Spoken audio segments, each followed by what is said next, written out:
Welcome back to Vuln Vibes, everyone. You know why we're here, right? Oh, yeah, this Oracle Cloud thing. It's pretty wild stuff. 6 million records, over 140,000 tenants potentially impacted. It's being called the biggest supply chain security incident we've seen, well, maybe ever. And in 2025, no less, you'd think we'd be better at this by now. Exactly. But you know our listeners, they live and breathe IT security. So let's skip the 101 and jump right into what this all really means. Yeah, let's cut to the chase. We're all familiar with Inery, ATT, and CK, kill chains, 0 days. We don't need to rehash that. What are the trends? What should people actually be worried about? Well, CloudSec's visual platform, they were the ones who spotted it. March 21st, they find this actor, Rose87168, trying to sell this massive data set. 6 million records supposedly pulled straight from Oracle Cloud's SSO and LDIP systems. SSO and LDAP, that's like the keys to the kingdom, Pretty right? much. But it's not just the volume, it's the kind of data we're talking about. Yeah, that's what caught my eye. You're looking at JKS files. Those are basically treasure chests full of cryptographic keys and certificates. Then you've got encrypted SSO passwords, key files, Enterprise Manager JPS keys. So this isn't just some random user data leak. This is serious stuff. And this Rose87168, they popped up in January, it's like brand new.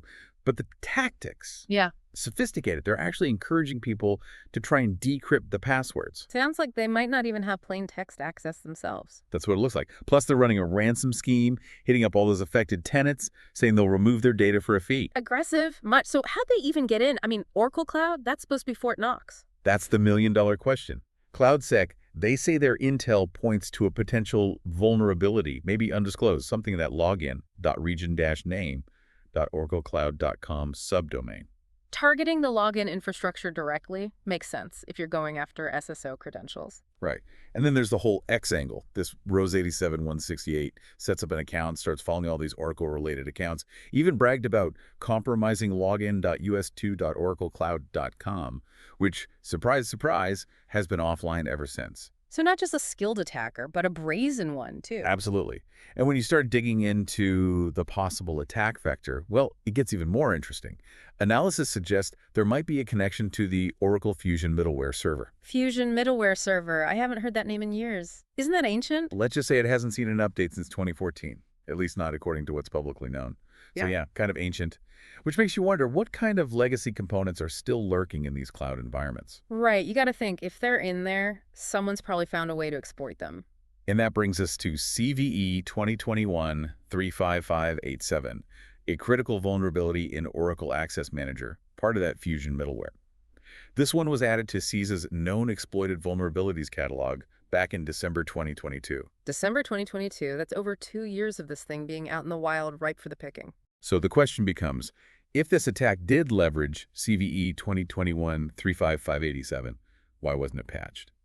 How did a known critical vulnerability stay open in a major cloud environment for so long? That's what's so unsettling about this whole thing. It's not just about this one attack. It's about what it reveals about the state of cloud security in general. So for our audience, for anyone working in security, what are the key takeaways here?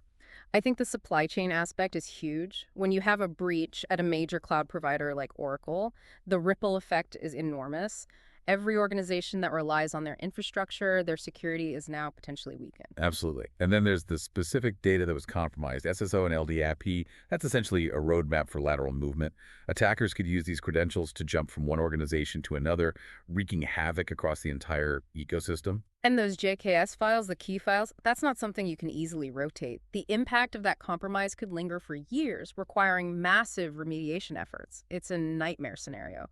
We also need to talk about the attacker, a brand new player, executing an attack of this scale with this level of precision. It suggests a well-resourced, highly skilled group, maybe even a nation-state actor. It's a wake-up call, that's for sure. The threat landscape is evolving fast. And let's not forget the patching issue. The fact that a critical vulnerability was left open for over 2 years, even after being added to CISA's KV catalog, it's a stark reminder that even in mature cloud environments, vulnerability management is still a major challenge. The shared responsibility model, right. Oracle might secure the underlying infrastructure, but ultimately it's up to each organization to ensure their own systems are configured correctly and patched promptly. This whole incident, it really underscores the interconnectedness of our digital world. A vulnerability in one place can have massive repercussions everywhere. It's a reminder that we need to be proactive, vigilant, constantly reassessing our security posture. Absolutely. We strongly urge everyone listening to take a closer look at CVE 2021-35587, review their own cloud security controls, their patching strategies. Think about your supply chain. What vulnerabilities might be lurking there? And here's a thought. How can we, as an industry, get better at sharing threat intelligence? Hmm. How do we anticipate these kinds of attacks before they happen? Because clearly what we're doing now isn't enough. It's a question we all need to be asking. Absolutely. Thanks for joining us for this deep dive on the Oracle Cloud breach. We'll keep you updated as the situation develops. Stay safe out there. Stay vigilant.